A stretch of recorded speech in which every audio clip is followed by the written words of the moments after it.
Hi, good afternoon. Welcome to another episode of Final Whistle Breakdown, where the whistle might be blown dead, but the conversation is just getting started.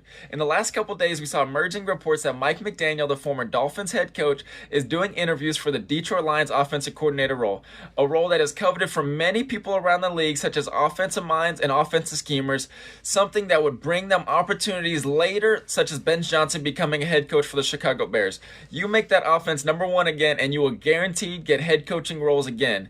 He could be one of the highest paid offensive coordinators, guaranteed. How good of an offensive schemer, run game coordinator, really all of the above. He can improve that offense in many ways and many facets. He would bring them back to the cusp of the Super Bowl, if not to the Super Bowl, and have them an opportunity to win it again. One of the most talented rosters if they can stay healthy, with absolute dominance from the head coach, the GM, and if they get an offensive coordinator again that could do it, gosh, it could bring them back to the Holy Land.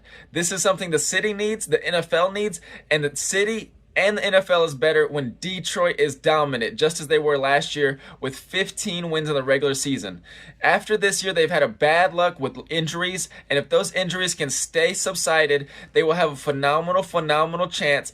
And if Mike McDaniel is going to try to get this job, they should make him the highest paid offensive coordinator in the league. Throw a bag at him, get him, and improve your offense. The former offensive play caller was absolutely awful. Dan Campbell literally had to put his glasses on, reading like he was an old lady in the library, and he was still great. But we need someone that so he could focus on his CEO role as head coach, and Mike McDaniel will be that man. If not Mike McDaniel, I will predict that Cliff Kingsbury, the former offensive coordinator for the Washington Commanders, who made Jaden Daniels look like gold money the first year as a rookie, he should be the next candidate in line.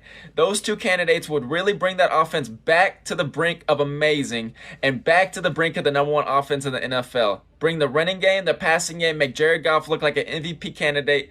And if Mike McDaniel or Cliff Kingsbury will be the offensive coordinator, I'm making two bold predictions. Jared Goff will be a top 3 MVP candidate, and the Detroit Lions will not make it, but will win the Super Bowl. Dan Campbell needs a pay raise after this if they can land them. Let's see what will happen. Thank you for another episode of Final Whistle Breakdown with yours truly, Jeremiah Scheid. Off to you till the next one. Checking out.